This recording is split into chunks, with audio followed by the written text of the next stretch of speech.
ರಾಜ್ಯದಲ್ಲೇ ಅತಿ ದೊಡ್ಡ ಡ್ರಗ್ಸ್ ಜಾಲ ಪತ್ತೆ. ಸುಮಾರು 75 ಕೋಟಿ ಮೌಲ್ಯದ MDMA ವಶ. ದಕ್ಷಿಣ ಆಫ್ರಿಕಾ ಮಹಿಳೆಯರ ಬಂಧನ.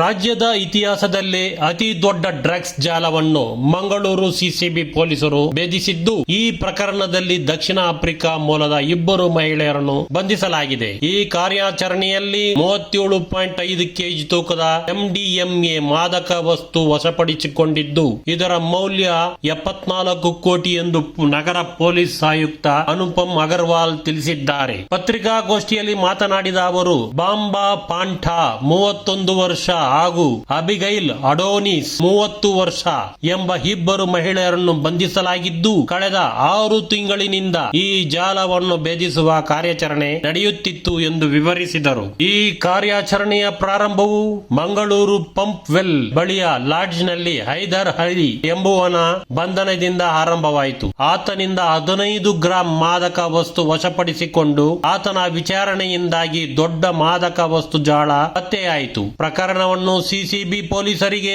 ಹಸ್ತಾಂತರಿಸಿ 6 ತಿಂಗಳ ಪಟ್ಟಿ ಮೇಲ್ವಿಚಾರಣೆಯ ನಂತರ ಬೆಂಗಳೂರು ಮತ್ತು ದೆಹಲಿಯಲ್ಲಿಯೂ ಕಾರ್ಯಾಚರಣೆ ನಡೆಸಲಾಯಿತು. ನೈಜೀರಿಯಾ ಮೂಲದ ಪೀಟರ್ ಬಂಧನ. ಇದರಡಿ ಬೆಂಗಳೂರು ಎಲೆಕ್ಟ್ರಾನಿಕ್ ಸಿಟಿಯ ನೀಲಾದ್ರಿ ನಗರದಲ್ಲಿ ನೈಜೀರಿಯಾ ಪ್ರಜೆ ಪೀಟರ್ ನನ್ನು ಬಂಧಿಸಲಾಗಿತ್ತು. ಆತನಿಂದ 6 ಕೆಜಿ MDMA ವಶಪಡಿಸಿಕೊಂಡು ವಿಚಾರಣೆ ಮುಂದುವರಿಸಿದಾಗ ದೆಹಲಿಯಿಂದ ಬಂದಿದ್ದ 2 ಮಹಿಳೆಯರು ಮಾದಕ ವಸ್ತು ಸಾಗಾಟದಲ್ಲಿ ತೊಡಗಿದ್ದಾರೆ ಎಂಬುದು ಪತ್ತೆಯಾಯಿತು. ಈ ಮಾಹಿತಿ ಮೇರೆಗೆ ಇವರನ್ನು ಬಂಧಿಸಿ 37.878 ಕೆಜಿ ಅಂದರೆ 37 KG 878 gram KG MDMA ವಶಪಡಿಸಿಕೊಳ್ಳಲಾಯಿತು.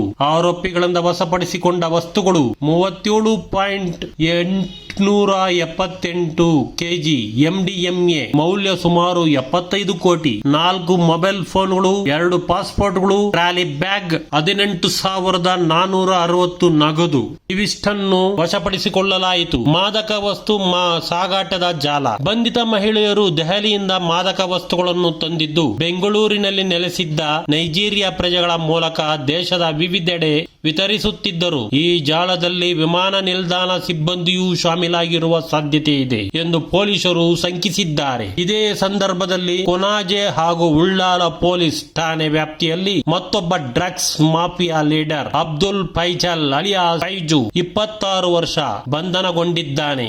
Manjeshwar Kasaragod ಮೂಲದ ಈತ ಡ್ರಗ್ಸ್ ಜಾಲದ ಕಿಂಗ್ ಪಿನ್ ಆಗಿದ್ದು ತಲೆಮರೆಸಿಕೊಂಡಿದ್ದಾನೆ. ಆರೋಪಿಗಳಿಂದ ವಶಪಡಿಸಿಕೊಂಡಿದ್ದ 1 ಪಿಸ್ತೂಲ್, 1 ಸಜೀವ ಮದ್ದುಗುಂಡು, 1 ಮೊಬೈಲ್ ಫೋನ್. ಈತನ ವಿರುದ್ಧ ಮಂಜೇಶ್ವರ ಪೊಲೀಸ್ ಠಾಣೆಯಲ್ಲಿ 2 ಹಲ್ಲೆ ಪ್ರಕರಣಗಳು ಈಗಾಗಲೇ ದಾಖಲಾಗಿದ್ದವು. ಈ ಬಾರಿ ಕಾರ್ಯಾಚರಣೆ ಸಂಬಂಧಿಸಿದಂತೆ ಪೊಲೀಸ್ ಆಯುಕ್ತ ಅನುಪಮ್ ಅಗರ್ವಾಲ್ ಹಾಗೂ ಉಪ ಪೊಲೀಸ್ ಆಯುಕ್ತರಾದ ಸಿದ್ಧಾರ್ಥ್ ಗೋಯಲ್, ಕೆ ರವಿಶಂಕರ್, ಸಿಸಿಬಿ ಘಟಕದ ACP Manoj Kumar Naik, inspector Rafiq KM, PSI Sudeep MV ಮತ್ತು ಶರಣಪ್ಪ ಬಂಡಾಯ ಸೇರಿ ಹಲವರು ಭಾಗವಹಿಸಿದ್ದರು. ಈ ಜಾಲವನ್ನು ಇನ್ನಷ್ಟು ಭೇದಿಸಲು ಪೊಲೀಸರು ಮುಂದಿನ ತನಿಖೆಯನ್ನು ತೀವ್ರಗೊಳಿಸಿದ್ದಾರೆ. ನಮಸ್ಕಾರಗಳು. ಕ್ರೈಮ್ ಪ್ರಪಂಚ ನ್ಯೂಸ್ ಚಾನೆಲ್ಗಾಗಿ JP.